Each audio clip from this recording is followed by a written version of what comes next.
Person of the week, Aliyah Ali. She is a high school student in Kennedy School in Bloomington. We're going to chat with her about their experience with what's going on last few weeks in Littleton and Columbine High School there. And how you doing, Aliyah? I'm fine. Glad you made it to our show.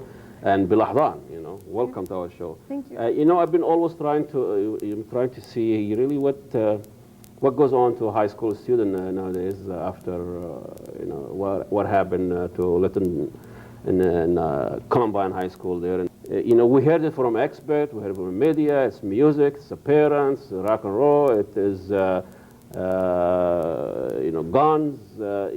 I don't know how did that all played out in your school? Is there any change? People are talking. What are they talking about now in your school? What are your friends talking about? What they think? What they feel? Oh yeah, we were talking about it. I mean, it's something that's tragic that happened, and you can't just not talk about it. Of course, everybody talked about it, and I think with like all the media coverage, it gave kids the idea, oh well, we should do this to our school, and we did get threats, and we did get for example, we're not going to school on May 17th because we did have a threat in one of our bathrooms saying. Are the people doing it like a copycat for fun, or the people are really serious about it? Or we're all kids. We've gone through the things. I'm going to go and burn the school. I'm gonna beat up my teacher. We all say these things, but never materialized. Yeah, usually it's a joke. There's been incidents where they're all hoaxes and stuff, but you never know. Mm-hmm. You never know what goes through kids' minds, and people can say it's the parents, and they can blame it on so many things, but you never know. So you've been in the school how many years now in Kennedy High School? Kennedy, almost 4 years, 3 years actually. So you are, through all these years, was this evidence of violence going up, down? Have you been subject to violence? Have you been? Well, yeah, of course. I mean, you're going to see fights in school, but not that many in our school. I've probably witnessed about one or two. So what triggered all this? What is this what do really people? What the students looking for? What I noticed are people that fight of different cultures and backgrounds. They'll fight because one said something to the other that was racist or something like that. Racism plays a big issue. Oh, really? Yeah, it does. Usually it does. I mean, I've never seen a fight about anything else but racism. Whoa. And this is mixed high school, talking about different ethnic groups there? Yeah, we have a lot of different ethnic backgrounds at school. And so there's a clash between, do people talk to each other from different groups, or they very much isolated, like African American talk to African American, white talk to white?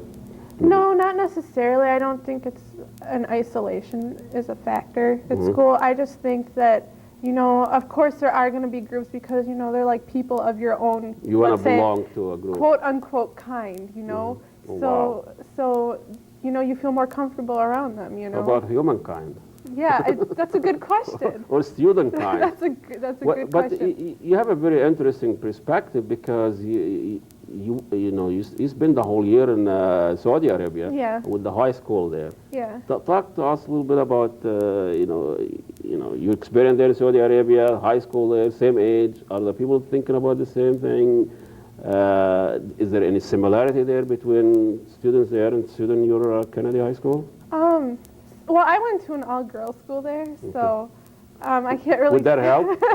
Would that help? I think. Well, there's fights between girls there, believe it or not. Yeah. And what would be the?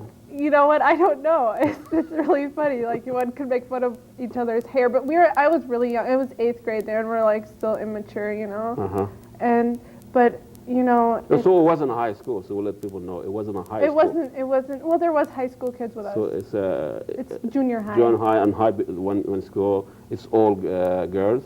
All girls? But, in comparison to, the homework and from there to here, it's so much memorizing. Over there? Yeah, and I had the hardest time there because I wasn't used to it. I'm still used to here where there's, spell this. Do you think it's legit homework, or they just want to keep them at home busy working? I think it's a lot of busy work, but they're a lot more serious about school. Their kids are a lot more serious, and they don't have the chance to like get their GED again. You know, it's like one chance. You know, and if you screw up the first time, then you're gone. You know, you're out of school. So a typical day in the school there in Saudi Arabia, you know, take us through a typical day. You wake up in the morning, you get your you have cereal. We wake up 5 o'clock in the morning, my sister and I, and then we went to the bus stop, and then it took an hour to get to school with all the crazy traffic over there. Oh. And then we just went through all our classes. We had 8 classes a day, 45 minutes long each, and you know, just a bunch of work. And then it was boring.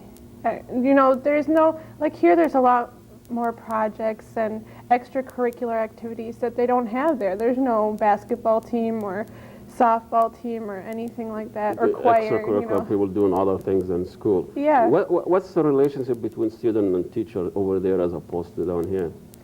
Down here, the relationship is much more personal. You know, you can go to a teacher with your problems. You can ask teacher. You can stay after school for help and everything. But there, it's just the teacher and you. You know, there's no personal feeling towards each other. You know, the teacher's there. Teacher up there. Yeah, the teacher's there to teach you, and that's it. You know, if you don't get it, too bad. You know. And how big of a class was there? My class there, like, you know, just let's say my classroom itself was probably about 25 kids. 25, and here? Here it's probably like, depending on which class, there can be 30. Like in my choir, there's like 80 people, you know. It just depends on what class it is. But when kids talk to each other, what topics? Over there they talk about what? Like students there, girls talk about what in Saudi Arabia? You'll find them talking about the same things they do here, like who's cute, who's not. You know, it's the same thing no matter where you are. But there's no boys there.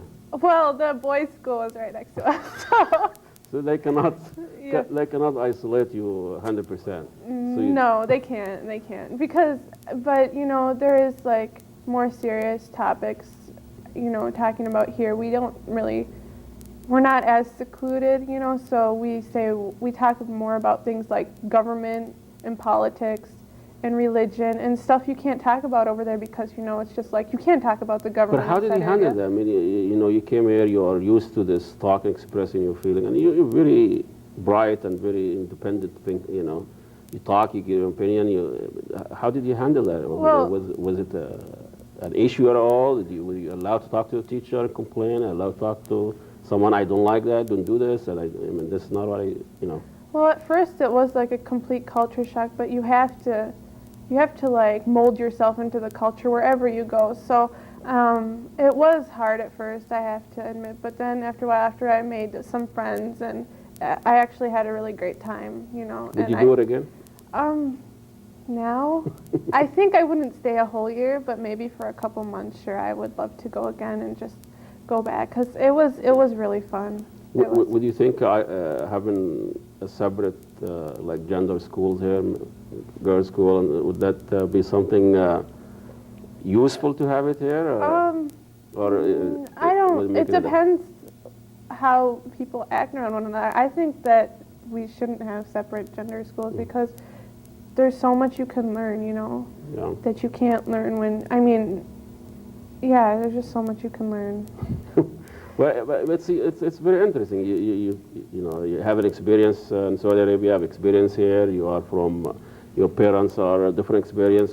But your parents from Egypt, so you really have a very mixed, diverse experience. And, and would that help you to handle conflicts there in the school? And you can see what's coming from. And yeah, I think I can. I can see like where, like, if somebody comes up and they're fighting about something, you know, that I can deal with, I can understand. Like, if they say something bad about Americans, I can be like, no, you're wrong, or something bad about Egyptians, be like, no, you're wrong, or Saudi Arabians, I can be like, no, you're wrong, you know.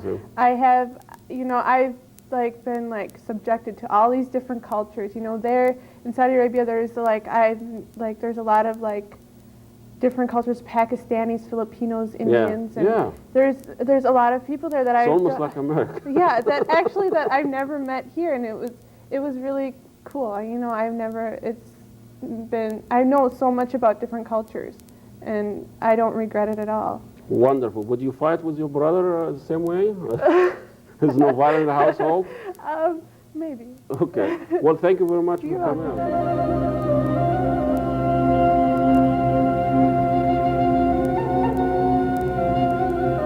BeLAhdan would like to thank all of our sponsors for their continuing support of the program. ITEX Bartering Corporation, Santorini Restaurant, Nicolo's Restaurant, the Egyptian American Society, Oakdale Pharmacy, Abe's Restaurant, Adams Travel, the Blue Nile Restaurant, Holy Land Bakery in Delhi, the Spectacle Shop, Market Intelligence, Research and Consulting, and the Kabuki Japanese Restaurant.